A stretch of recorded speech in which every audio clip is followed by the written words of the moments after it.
देखो भइल नया कमाले बा गाँव नगरिया में मचल बाबा ले बा गाँव नगरिया में मचल बाबा ले बा देखो भइल नया कमाले बा गाँव नगरिया में मचल बाबा ले बा बाते ही सबके बतावले हे बा। अरे जब से खुलले गोल्डन कंपनिया ए भाई लोग चला ना एग्रीमेंट खातिर। अरे जब से खुलले गोल्डन कंपनिया अमलवा बाजार में छाइले बा देखो खुलले गोल्डन कंपनिया अमलवा बाजार में छाइले बा अमलवा बाजार में छाइले बा छाइले बा छाइले बा अमलवा बाजार में छाइले बा छाइले बा अमलवा बाजार में छाइले बा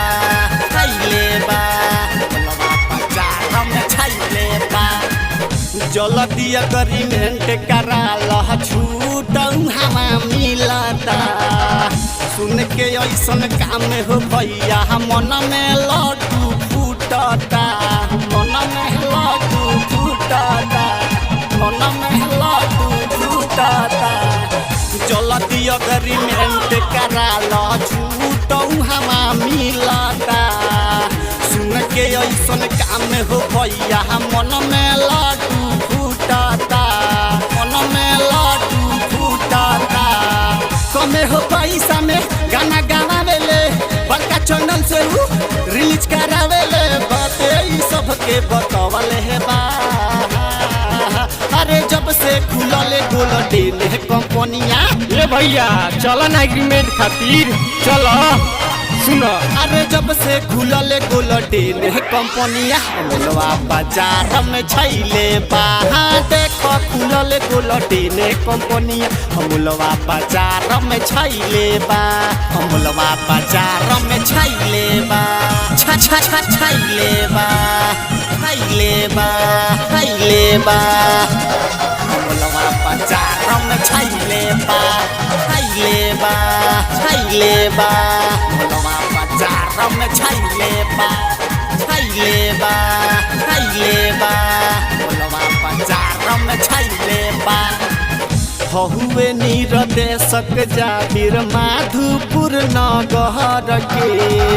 बहुते अच्छा मौका देते हैं पहाड़े सिंह गहर के पहाड़े सिंह गहर के पहाड़े सिंह गहर के हुए निरदेशक जाबिर माधुपुर नगर के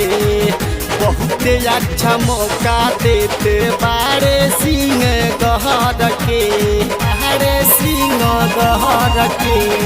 बड़े कंपनिया में राइटर मुसाफिर सपना शिव सागर बोलू साथी संगाती चंद बाबू और नासिर बोलवले हे बा। अरे जब से खुलले गोल्डन कंपनिया ए भैया अरे जब से खुलले गोल्डन कंपनिया अमलवा बाजार में छाइले बा जब से खुलले गोल्डन कंपनिया अमलवा बाजार में छाइले बा।